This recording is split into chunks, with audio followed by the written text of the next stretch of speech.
各位兄弟，缸就養好啦。上期視頻咧提及到究竟養咩魚咧，咁諮詢咗好多網友，亦都俾咗好多意見嚇。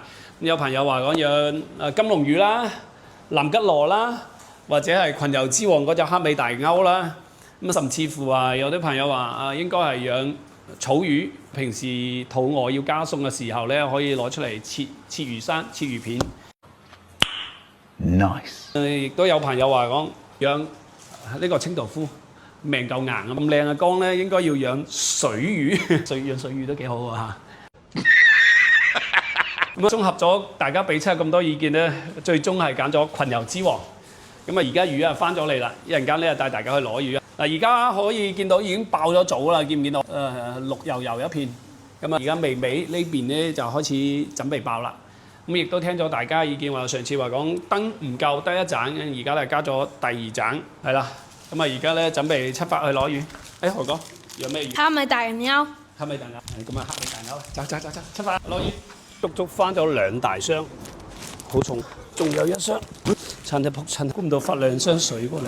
一箱係水，一箱係。2箱都係水加魚，俾你睇睇。哇！袋有冇5公分先？我感覺好似冇5公分喎。睇埋呢箱，就係喎，要過溫喎係嘛？全部都要過溫。一袋你何哥你數得到有幾多條？500條，一箱就4袋。過溫，總共8袋。而家洗好啦，放落去過溫先。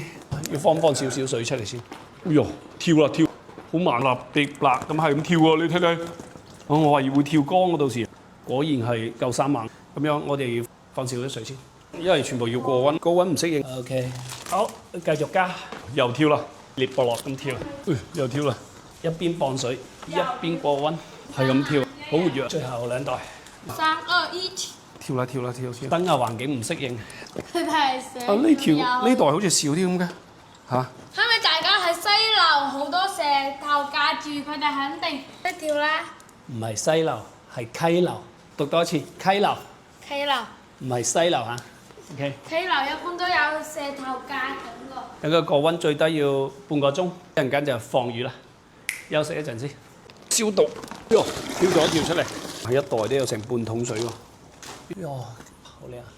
放落嚟，整多蓋添，再加啲水添，再加多殼。咁多魚驚缺氧啊，全部放喺個桶啱好。咁就要撈咗咯喎，咁多魚，不少啲水先，隻撈太細啦，幾時撈得晒？排撈又跳一跳，咁活躍嘅，冇啦，好嘛？冇啊，倒佢。倒出去淋嗰啲花花草草，倒嘅。下一袋，哎呦，又跳一跳。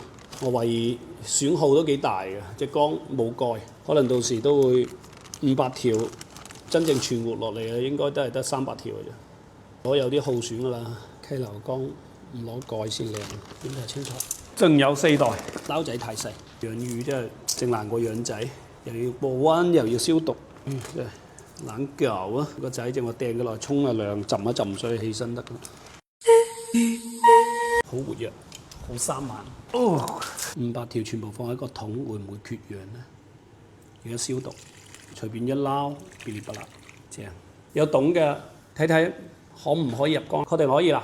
中途加會翻肚㗎，冇加，中途冇加。少料不要加，絕對少，加啲似煮湯咁樣喺度搞。可以入缸啦，順順利利入缸啦。跌出嚟啦，跌成內箱添喎。跳缸就肯定嘅係嘛？呢個群遊之王我聽講隻撈唔夠大，下次攞個大撈蓋㗎。呢種加蓋唔好睇咯，加蓋就冇觀賞性咯。呢種係溪流缸嚟㗎，冇蓋㗎。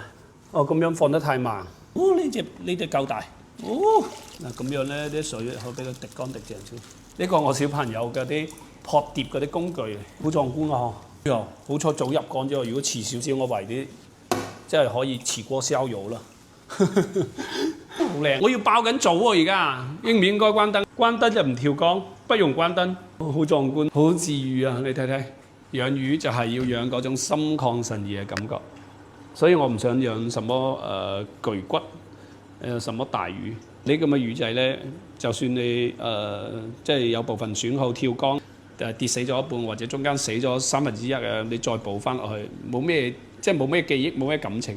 如果你養一條金龍魚養個3年2年，如果一次意外或者係水溫控制唔好，過溫過凍過飽，因為意外死去咗咧，你就會好傷心啦。因為我之前咧養咗2條金龍就係咁樣啦，所以我而家都唔敢養金龍。先關燈靜養2日，到時我開燈咪噼哩啪啦跳齊出嚟嗱。呢個一直都開緊燈㗎。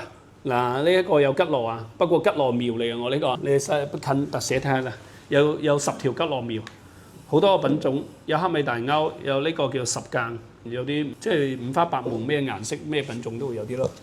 呢個細缸，定係呢隻缸靚，睇睇，是不是很漂亮？好有觀賞性，養9頭班係嘛？